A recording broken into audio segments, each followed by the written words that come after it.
Greetings, amazing students. So, we are reviewing for our quarter 3 exam. What this review is going to entail is ordering numbers and transformations. So, let's talk about first ordering numbers. So, if you notice, all of these numbers are fractions or square roots or percentages, and we want to make sure that when we're ordering numbers, they are in the same format. So we're going to put these, and I'm going to use Desmos as my calculator, which you should be doing as well. I want to convert all of these numbers. So how do I convert 4 over 3?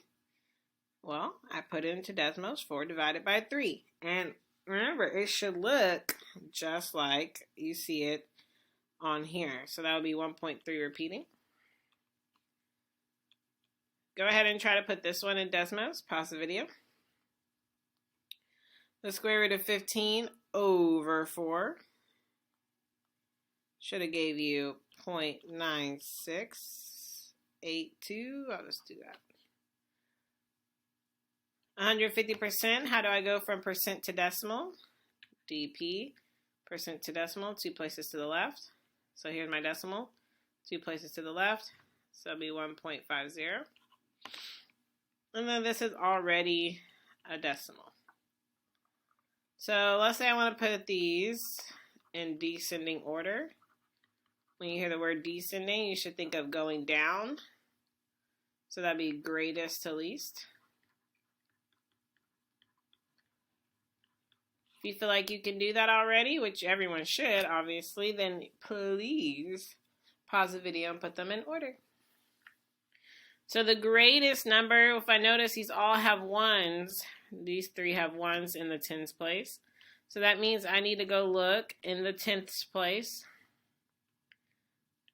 Okay, and that right there, bam, I can easily now put these in order. So the greatest would be 1.50. Or the 150%. Next would be 1.45. Then 1.3 repeating, or the 4/3. And obviously, this one has to be the least. How did I know that? Well, in the tens place, it's a 0, which is the least out of all of these. So 0.968, or the square root of 15 over 4. Hopefully we all feel comfortable putting numbers in order. We have our calculator. We're writing our numbers down. We're not trying to do it in our head, right? So awesome. All right, let's go over transformations. Oh, just kidding. Scientific notation. So putting this number and these numbers in scientific notation right now, they're in standard form. It's just remember that A is a number between 1 and 10. B is any integer. And that's positive or negative whole numbers. And remember, your B is positive if your number is greater than 1. And your B is negative if your number is less than 1. So here my number is greater than 1, 2,050,000. So I know my B is going to be positive. Right now the decimal is here. Where would I move the decimal so that my A value is between 1 and 10? Between the 2 and the 0, absolutely. So I know my number is going to be 2.05 times 10 to the power of positive, well, let's see how many places I move my decimal. 1, 2, 3, 4, 5, 6 to the power of 6. And remember, I can put this in Desmos and check my answer. Now, sometimes if the exponent is too big, like 2.05 times 10 to the power of 12, it's not going to show it to you, okay? Because just the exponent is just too large, and it's not going to show you fully out. But if the exponent is small enough, then it will show you. Okay, 0.0025. Here, my B is negative because this number is less than 1. So where am I going? The decimal is right here now. Where am I going to put it to make my number between 1 and 10? Between the 2 and the 5. That's right. So 2.5 times 10 to the power negative. Well, how many places did I move my decimal? 1, 2, 3, negative 3. Again, I can put this into Desmos, and it should give me back my original number in standard form.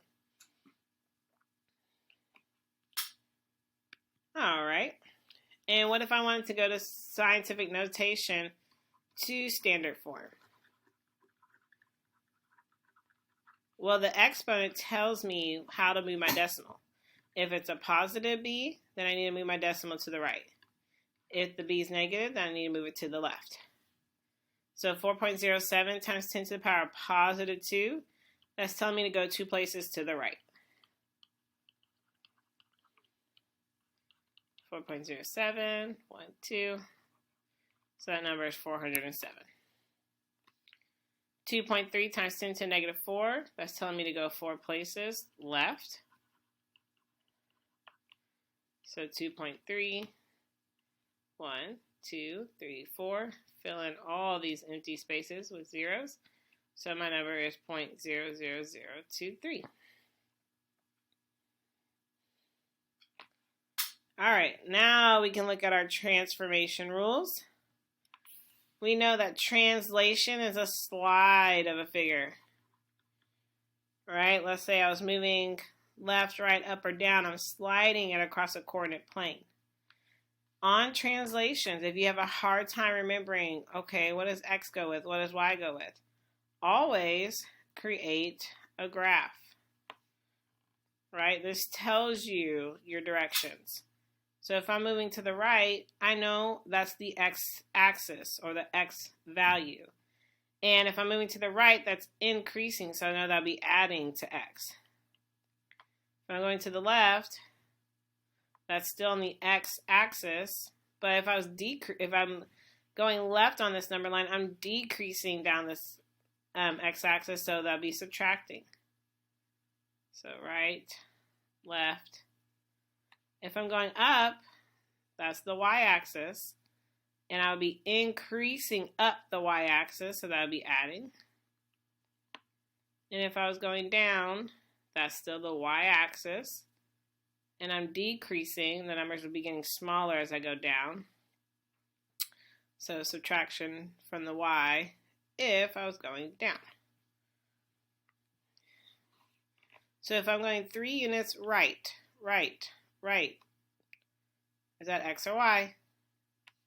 Going right is on the X, so X, and that's adding, right, because my numbers will be getting bigger, plus 3. 4 units down. Going down is on the Y. My numbers are decreasing, so that's Y minus 4.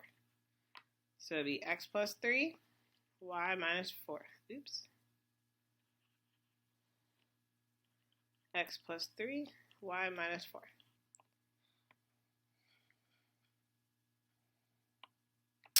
Five units up. Going up is the Y-axis, and going up would be increasing, so Y plus 5. 6 units right. That's the X-axis, and that's increasing, so X plus 6. So it'll be X plus 6, Y plus 5. Do the most on these problems. Do the most. Then we have reflection. Reflection is a flip. I'm either flipping it across the x-axis or the y-axis. The big thing here is reflect across the x-axis. X stays the same. Y changes signs. If I reflect across the y-axis, y stays the same, but x changes signs. So here's an example. Point A is at negative 2, 4. There's your x and your y value. What would A prime be if you reflected across the x-axis? Well, what's my rule? X stays the same, y changes signs. So x is going to stay the same, but y is going to change signs. So this positive 4 become negative 4. So it'll be negative 2, negative 4.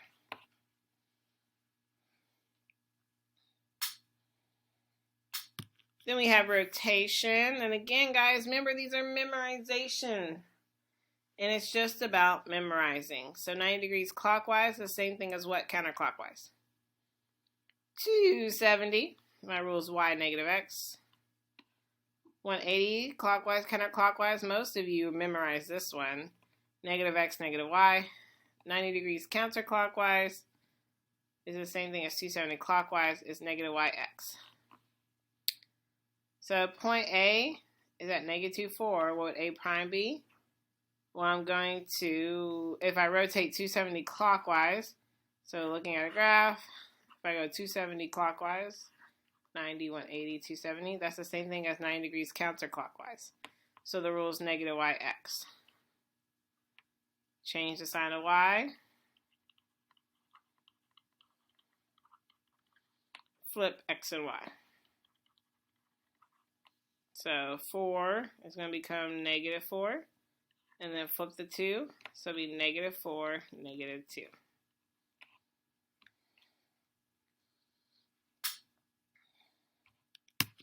Last one is dilation. So remember, this is either an enlargement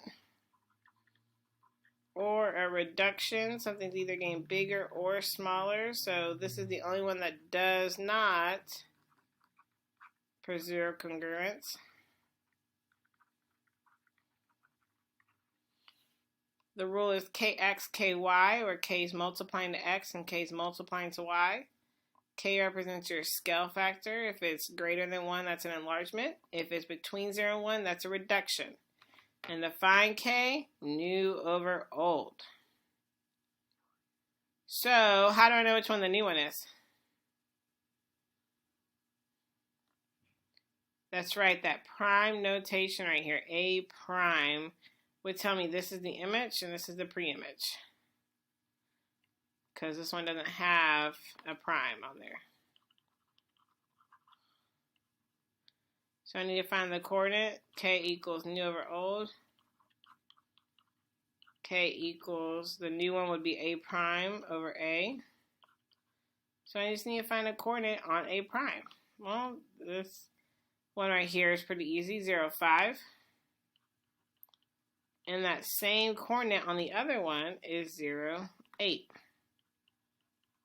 So I can't do anything with the zeros.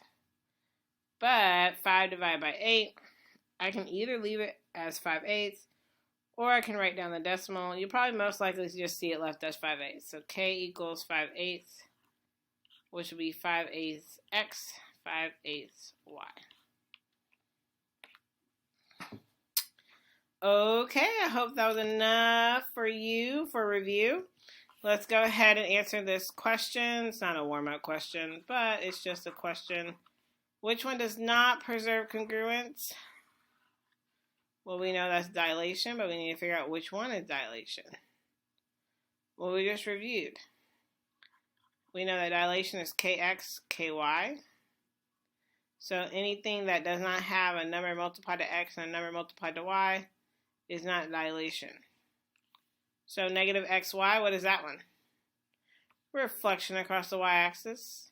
X plus 5, y minus 8. To the right, 5 and down 8. 2x, 2y. There's your kx, your ky. Negative yx is rotating 90 degrees counterclockwise. So C is my answer. Alright guys, y'all have a fantastic day. Please read all the instructions for today's assignment.